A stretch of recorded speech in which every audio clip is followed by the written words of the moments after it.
So I think, I believe it was in his 30s, or maybe it was around there. He actually got a job working in oil. I don't want to say oil fields because at the time it was crude oil. Yeah. The whole goal of the oil, I guess, company at that time was to make kerosene, which was basically you would add a really simple ingredient to oil, it would purify it, and you could burn it as kerosene in a lamp, which most people were spending enormous amounts of monies, to buy like whale fat that you would, put in your lantern, and that's how you have light. Obviously, light changes all of human existence. If you have light, you no longer are bound by the sun to do what you need to do. Yeah, we literally like flipped. Imagine that. We Yeah. flip a switch right now, and it's not even a second thought. No. And back then, it was we have to go and get the whale fat, so that way we can work after hours. Yeah, like that's wild. And do that. And I remember even when I was really young, I took a couple trips to Uganda, and the power grid is not what it is over here in America. Oh, sure. Yeah. So when the lights go out, it's like, okay, where are the kerosene lamps? Yeah. And that was just, even to this day, it's like that was the way that people lit up their homes when power went out. And so back then, that was just the way that you did it after hours. But yeah, man, it's incredible. This was in his 20s too. Was it 20s? Yeah, okay. It was his 20s. By the time he was in his 30s, he was already Standard Oil. Yeah, and booming. Yeah. Yeah, it's just interesting how you kind of. I do know that during this period of time where he was getting his first couple of oil wells dug, they did find the formula to make the kerosene, and they had it as a very closely guarded secret because it was a very simple chemical reaction. I think it was only like one element you had to add, silicone or something like that, where you would add it and it would purify everything.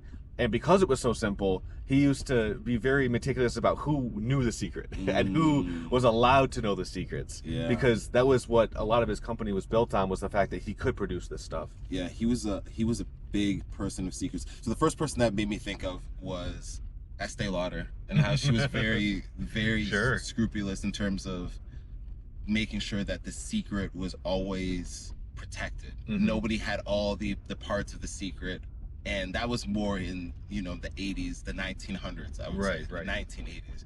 And we have to distinguish that because we're talking about 1880s. Yeah. But so I've just been reading about his mindset, and he's somebody who very much looked at war, business like war. Gotcha. Yeah, I do believe I saw a lot of that same mentality. Yeah, and he's a guy that really prized secrecy, really prized moving in silence. Everything you would have on a battlefield, really. Everything that you have in battlefield. He said, like, you don't see people going out and parading around all of their secrets on a battlefield. Why should we do so in business? And so he used to have codes. He used to have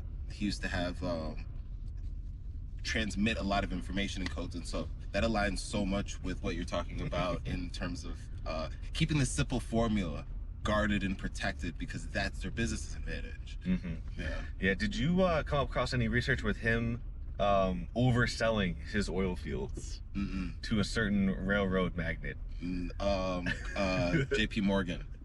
Was it that or Vanderbilt? No, so there was Vanderbilt, but then later so Morgan, I saw that he sold. I confused that. He sold a business to Morgan later in his life. He did, actually, and a building too. Yeah, for a lot too. It was like 50 mil. He made like a $50 million profit back then. Yeah, and it's crazy to hear some of these guys interact back then. But the Vanderbilt one, I think I saw, but I don't know. From what I remember, he had a meeting with Vanderbilt, who was the richest person at the time, railroad, and we'll cover him in another episode. Yeah, but I believe he walked into the meeting and told him, hey, like, I can fill every single train car you have with my oil. And in reality, he only had about half of that capacity to be able to produce. Yeah.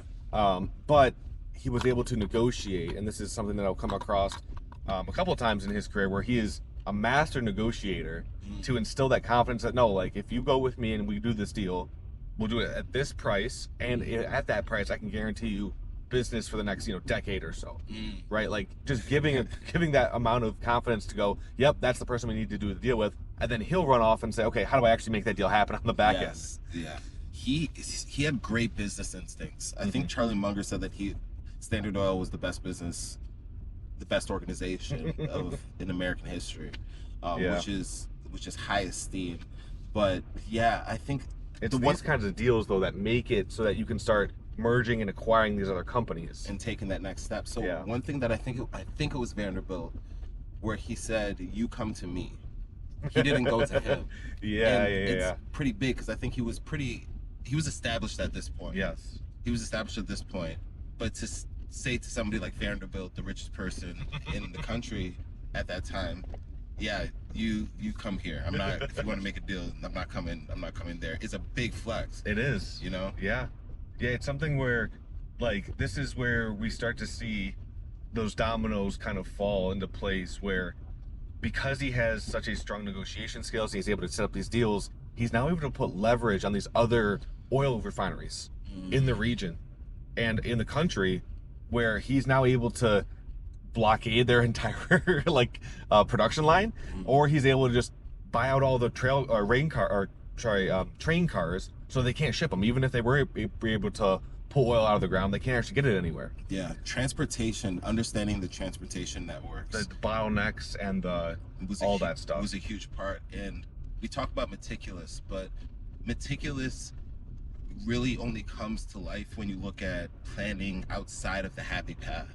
Right. You're looking at all of the things that could go wrong. And I think that's the difference between strategic thinkers and non-strategic thinkers. Is a good strategy accounts for what could go wrong and comes up with plan A, B, C, and D. Right. One thing that I often hear is people say, "I'm not planning. I don't have a plan B. This is the plan A." And it's like, that's the dumbest thing ever. Like, that's the dumbest thing ever. Yeah. But I think to give it more context is you should have one mission and you should have multiple plans in service of that mission. And so if one thing goes wrong, you have a backup plan. You have a backup plan. And that's where strategic thinking comes into play, where you can hold multiple plans in your mind when you're trying to accomplish a goal or in service of a mission. Yeah, I think the other thing that brought into my head was the founder that we covered that had the mindset of, well, let me figure out what's going to kill me, and then let's avoid that. Yeah. Do you remember who that founder was? So we're Pop thinking quiz in the middle. We're thinking of inversion thinking. Pop quiz in the middle of Founder's Drive. Say, just because it's inverted thinking, I want to say Charlie Munger.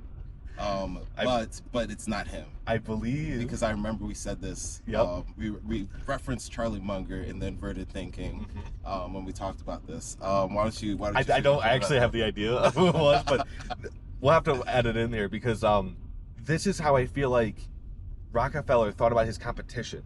How are they gonna die? And then I'll go there and cut their supply lines, or take the people that are trying to work for them, or do something in the way to mess up their business. You know, and that's what his mindset. He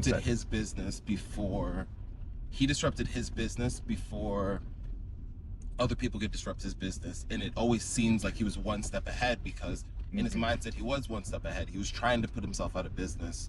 Mentally. I think he was also trying to put them out of business by doing mentally first, and then it's like, okay, I can go and do this. What's so interesting is his timing is so interesting in the sense that he was also very good at getting consensus in his decision making and moving forward. I think he realized the value of doing that as much. Yeah, there was a couple of very interesting stories. One in particular that was imprinted on me was how he controlled the room and being able to be calm when, you know, he had one of his colleagues yelling at him. The guy was yelling at him for probably a good 5 minutes. This is never going to work. This is going wrong. Everything X, Y, and Z.